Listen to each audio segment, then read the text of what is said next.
सांख्यिकी विषय में स्वागत है। सांख्यिकी का सबसे इंपॉर्टेंट जो चैप्टर है वह है वर्गीकरण एवं सारणीयन, क्लासिफिकेशन एंड टेबुलेशन। यह विषय पूर्ण रूप से न्यूमेरिकल है, लेकिन न्यूमेरिकल बिंदुओं को पढ़ने के लिए सबसे पहले जो इंपॉर्टेंट एस्पेक्ट्स जिनको पढ़ना अति आवश्यक होता है वो है वर्गीकरण एवं सारणीयन। इससे पहले अपन ने देखा सांख्यिकी में समंकों का अध्ययन किया जाता है, अर्थात आंकड़ों का अध्ययन किया जाता है। आंकड़ों को हिंदी में सांख्यिकी की भाषा में अगर देखा जाए तो समंक कहा जाता है, और इसे अंग्रेजी भाषा में अगर देखें तो इसे डाटा कहा जाता है, DATA डाटा।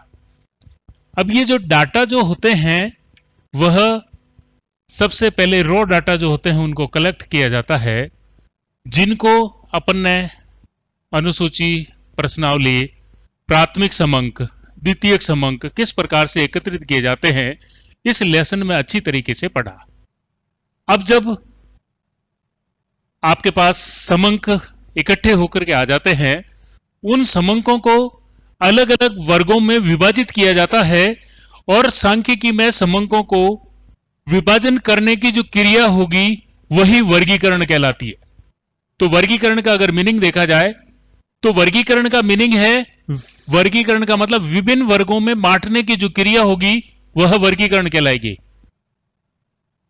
अगला, जब अपने पास आंकड़े इकट्ठे होकर के आ जाते हैं, विभिन्न वर्गों में विभाजित अगर अपन कर लेते हैं, तो उन वर्गों में जब विभाजन करने के बाद इन वर्गीकृत आंकड़ों को संक्षिप्त या सुव्यवस्थित सारणियों के रूप में जो प्रस्तुत किया जाता है इसे सारणीयन कहते हैं। अपने पास छोटे से छोटे शब्दों में अगर क्वेश्चन का आंसर पूछा जाए, वर्गीकरण किसे कहेंगे, सारणीयन किसे कहेंगे। वर्गीकरण, इसका सबसे मीनिंग अपने को पता चलता है, सांख्यिकी में विभिन्न वर्गों में विभाजित करने की क्रिया वर्गीकरण, और वर्गीकृत आंकड़ों को संक्षिप्त और सुव्यवस्थित सारणियों में प्रस्तुत करने की जो क्रिया होती है वह आपकी सारणीयन कहलाएगी। सांख्यिकीय जो तथ्य होते हैं उन तथ्यों को दो भागों में विभाजित किया जा सकता है। एक तथ्य जो होते हैं वो वर्णनात्मक तथ्य कहलाते हैं, एक तथ्य जो अंकात्मक होते हैं।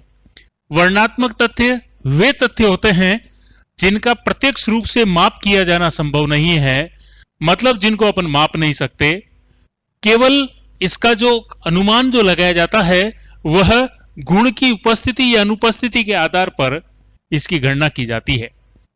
जैसे व्यक्ति में साक्षरता कितनी है, साक्षर और निरक्षर, साक्षरता है या साक्षरता नहीं है, तो गुण की उपस्थिति साक्षरता, गुण की उपस्थिति साक्षरता नहीं है मीन्स निरक्षरता। दूसरा होता है बेकारी, आदमी रोजगार युक्त है, अर्थात कहीं रोजगार कर रहा है तो वो रोजगार युक्त होगा। बेकारी मीन्स रोजगार उपलब्ध नहीं है। फिर अगला आता है वैवाहिक स्थिति, यानी वह विवाहित है या अविवाहित है। तो इस प्रकार से वर्णनात्मक तथ्य जो होते हैं वह वो उनको जो विभाजन किया जाता है वह गुण की उपस्थिति या अनुपस्थिति के आधार पर इसकी गणना की जाती है। दूसरा है अंकात्मक वर्गीकरण, यानी जो तथ्य आपके पास जो होंगे, अगर गुण के आधार पर उनका आकलन नहीं करके यदि अपन अंकों के आधार पर अध्ययन करें तो इसका प्रत्यक्ष माप किया जाना संभव है, अर्थात इनको इजीली मेजर अपन कर सकते हैं। फिर यह चर मूल्य होते हैं, वेरिएबल होंगे। वेरिएबल्स का मीन्स इसका अंकों में मान लिखना निश्चित तरीके से हो सकता है। अंकात्मक के अगर अपन एग्जाम्पल को देखें तो एग्जाम्पल है आपका व्यक्ति की आय को अपन इजीली गणना कर सकते हैं और अंकों में गणना की जा सकती है। ऊंचाई, यानी एक व्यक्ति की ऊंचाई कितनी होगी, अलग अलग व्यक्तियों में ऊंचाई अलग अलग होगी तो उनकी ऊंचाई का कैलकुलेशन किया जा सकता है। फिर आयु, यानी अलग अलग व्यक्तियों की आयु अलग अलग होती है और उनको अपन संख्या के रूप में आंक सकते हैं। फिर भार, वजन कितना होगा, चौड़ाई कितनी होगी, इस प्रकार से इसका विभाजन किया जा सकता है। अब जब आपके सांख्यिकी तथ्यों के प्रकार वर्णनात्मक और अंकात्मक हो गए तो इनके वर्णन की जो रीतियां हैं वो कौन कौन सी होगी। वर्णन की रीतियां या वर्गीकरण की रीतियों को भी फिर दो भागों में विभाजित किया गया है। पहली वर्णन की जो रीति होगी वह आपकी जो होगी वर्णात्मक विशेषताओं के आधार पर अगर अपन विभाजित करें तो आपकी जो वर्गीकरण की रीति होगी वह गुणात्मक मेथड कहलाएगा। और दूसरा जो मेथड संख्या के आधार पर अगर अनुमान लगाया जाता है तो संख्यात्मक वर्गीकरण कहलाएगा।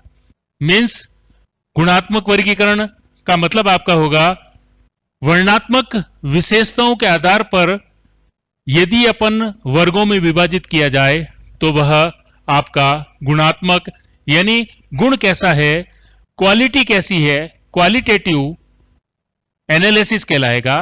और वर्णात्मक विशेषताओं को शामिल करेंगे जैसे साक्षरता, व्यवसाय, धर्म इत्यादि के आधार पर यदि अपन अध्ययन करें। इसको भी फिर दो भागों में विभाजित किया जा सकता है। गुणात्मक वर्गीकरण को भी द्वंद्व भाजन के आधार पर वर्गीकरण और बहुगुण के आधार पर वर्गीकरण। द्वंद्व भाजन के आधार पर यदि वर्गीकरण को शामिल करें तो उसमें एक गुण की उपस्थिति या अनुपस्थिति के आधार पर यदि अपन आकलन करें या वर्गों में विभाजन करें तो आपका द्वंद्व भाजन के अनुसार विभाजन कहलाएगा। जैसे साक्षरता के आधार पर किया जाए तो साक्षर है या निरक्षर है, केवल इस आधार पर अगर वर्गीकरण किया जाए तो गुण की उपस्थिति यानी उपस्थित गुण है अथवा उपस्थित नहीं है, इसके आधार पर यदि अध्ययन करेंगे तो द्वंद्व भाजन के अनुसार वर्गीकरण कहलाएगा।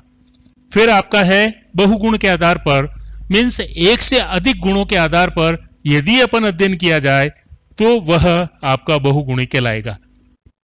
जैसे मान लीजिए अपन दूसरा जो एग्जाम्पल लें, एक व्यक्ति साक्षर है, पुरुष या स्त्री हो सकती है, किसी भी जनसंख्या का अगर अपन अध्ययन करें तो जनसंख्या में आपकी पुरुष हो सकते हैं, स्त्री हो सकती है, साक्षर हो सकता है, निरक्षर हो सकता है।